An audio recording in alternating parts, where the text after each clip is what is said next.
Good morning student, Navneeta निकेतन के online video classes में join हो जाइए। आज मैं आपको 9th विज्ञान का पहला चैप्टर हमारे आसपास के पदार्थ उसका रिव्यू वीडियो है। इसमें मैं आपको रीड करवाऊंगी कि मैंने आपको प्रीवियस क्लास में क्या क्या बताया था। सबसे पहले आपको पदार्थ के बारे में जानना है तो पदार्थ का भौतिक स्वरूप और पदार्थ कणों से मिलकर बना होता है। पदार्थ क्या होता है? पदार्थ की 3 अवस्थाएँ रहती है, ठोस, द्रव और गैस।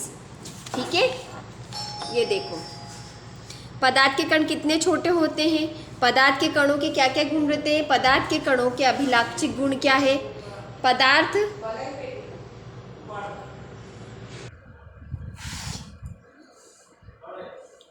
पदार्थ के जो कण हैं वो निरंतर गतिशील रहते हैं। पदार्थ के कणों के बीच रिक्त स्थान होता है। इसका अपन ने क्रियाकलाप किस तरीके से समझाया था? इस तरीके से, जितने पास में ये लोग रहेंगे उसी तरीके से इसके कण भी पास पास में रहते हैं और एक दूसरे के बीच में स्पेस रहता है, जिसमें ताकि हम दूसरा पदार्थ घोलते हैं तो वो उसके अंदर अपनी जगह बना लेता है। सब एक्टिविटी करी थी। पदार्थ की 3 अवस्थाएं खास पढ़नी थी। ठोस अवस्था, ठोस अवस्था,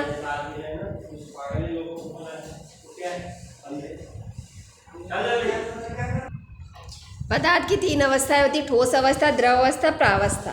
ठीक है, ठोस अवस्था में आप क्या लिखेंगे? किताब, सुई, लकड़ी की छड़, ये सब क्या है? इसके ठोस अवस्था है। इसके बाद द्रव अवस्था।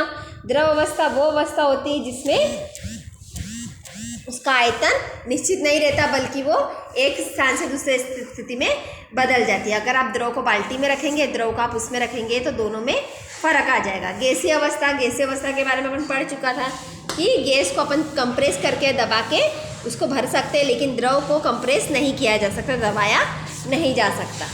इसके बाद अपन ने तीनों अवस्था आपने पढ़ा। ठोस के कण जो रहते पास पास रहते, द्रव के दूर रहते, गैस के और दूर रहते। ठीक है, इसके क्वेश्चन से मैंने आपको करवाए थे। क्या पदार्थ अपनी अवस्था को बदल सकता है? क्या पदार्थ मतलब ठोस से द्रव, द्रव से गैस में बदल सकता है? तो अपन ने क्या जाना था? हाँ, ठोस जैसे बर्फ, द्रव जैसे जल और गैस जैसे जलवाष्प। ठीक है, 3 अवस्थाएं होती। अब तापमान परिवर्तन का क्या प्रभाव पड़ता है? तापमान परिवर्तन के लिए अपन ने क्या करा था? 150 ग्राम बर्फ का टुकड़ा लिया था, उसको अपने थर्मामीटर में इस तरीके से सब अरेंजमेंट करा था। तो अपन ने क्या जाना था कि तापमान बढ़ने पर उसके कणों की गतिज ऊर्जा में वृद्धि होती है, जिसके कारण उसके कण तेजी से कंपन करने लगते हैं। इस कारण वो एक से स्थान से दूसरे स्थान पर आसानी से जा सकते हैं।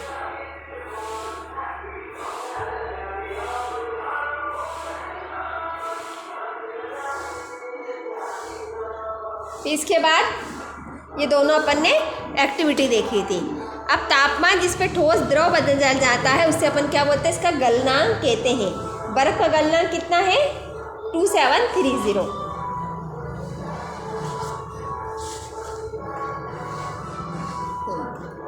अब देखो, मतलब अपन अगर ताप बढ़ाएंगे तो ठोस द्रव में, द्रव गैस में बदल जाता है। इसका उदाहरण अपन ने क्या लिया था? बर्फ। बर्फ का अपन फ्रीज से बाहर रखते हैं तो उसमें उष्मा मिलती है और काय में चेंज होता है वो द्रव में। द्रव फिर अपन उसको और गर्म करेंगे तो द्रव काय में चेंज हो जाएगा? वाष्प में। अब अपन ने एक और क्रिया पढ़ी थी जिसको बोलते थे ऊर्ध्वपातन। क्या होता है? ये सब चीज़ें मैं पहले पढ़ा चुकी, रिव्यू वीडियो, ताकि आपको अच्छे से ये चैप्टर वापस एक्सप्लेन कर रही हूँ। ऊर्ध्वपातन वो प्रोसेस होती है जिसमें ठोस पदार्थ सीधे द्रव में ना बदल के गैस में बदल जाता, तो उसे अपन क्या बोलते हैं? ऊर्ध्वपातन विधि। इसका उदाहरण सबसे अच्छा अपना घर में देखने वाला कपूर लिया था। कपूर सीधे क्या करता है? अगर बाहर की नमी से क्रिया करके ठोस से एकदम गैस में बदल जाता, गायब हो जाता। कभी आप कपूर को रखना थोड़े दिन में आप देखेंगे कपूर आपको दिखेगा ही नहीं, क्योंकि कपूर मेल्ट होके गायब हो गया है, गैस बन के उड़ गया है। इसी तरह अपन दाब बढ़ाएंगे तो क्या उसमें क्रिया होगी? देखो, ये दाब बढ़ाया, दाब बढ़ाने पर पदार्थ के कण को क्या हो जाता है?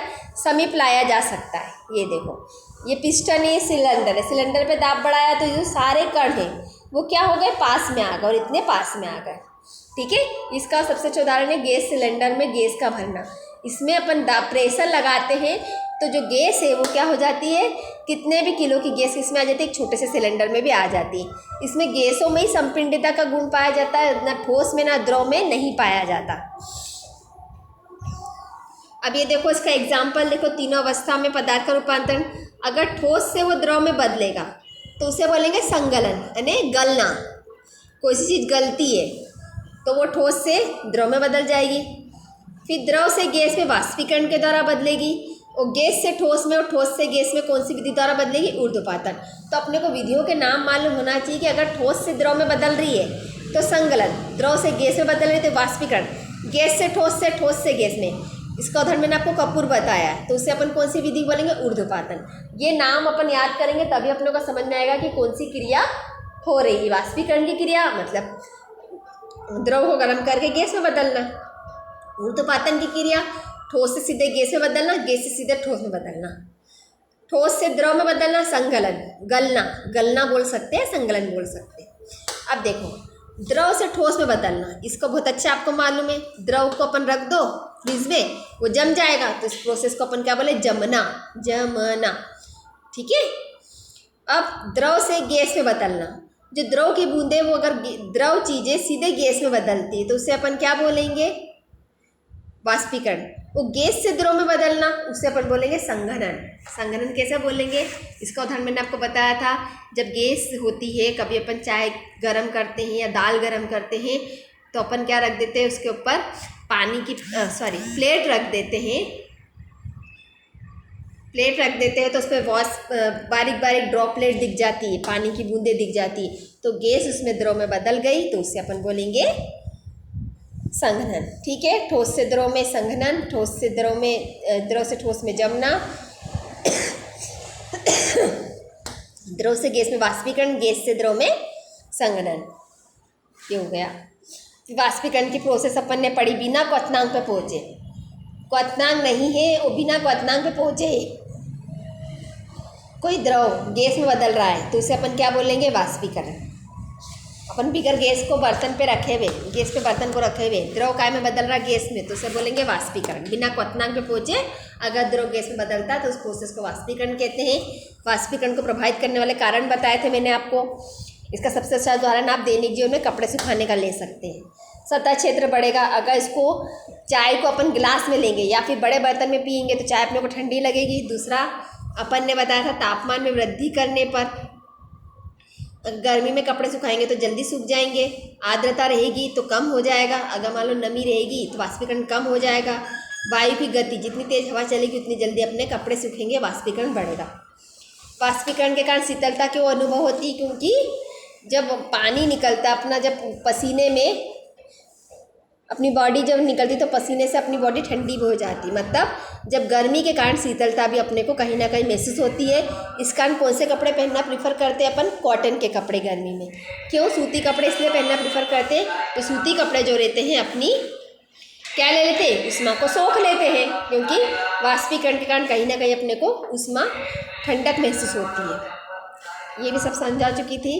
अब लास्ट है अपना, इसका उदाहरण आप क्या देखोगे? ठंडे पानी में बर्फीले जल से भरे गिलास की भारी सतह पर जल की बूंदें क्यों नजर आती? किसी बर्तन में हम बर्फीला जल रखते हैं, जल्दी ही बर्तन की भारी सतह पर हमें जल की बूंद आने लगती है। आपने फ्रिज में बॉटल रखी, उसको अपन बाहर निकाल ले तो आपको क्या दिखेगा? बाहर अपने को क्या दिखेगी? छोटी छोटी पानी की बूंदें दिखेगी। क्यों दिखती है? क्योंकि वायु में कहीं ना कहीं क्या रहती है? जलवाष्प होती है। जलवाष्प होती है, वो सीधे वो किसके संपर्क में आ जाती है?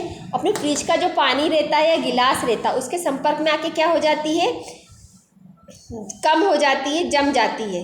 ठीक है। और इसलिए हमें जल की बूंदें दिखाई देती है। ठीक है। बाहर की जो जलवाष्प सीधे बर्फ़ के संपर्क में आके जम जाएगी और इसलिए अपने को बर्फ़ के ऊपर पानी की बूंदें गिलास के बर्तन पे दिखती है। आज के लिए इतना ही। आज मैं आपको इसके फर्स्ट चैप्टर के क्वेश्चन आंसर भेजूंगी। वो क्वेश्चन आंसर आपको जिनके बच्चों को डिलीट हो गए हैं वो बच्चे वापस लिख लेंगे।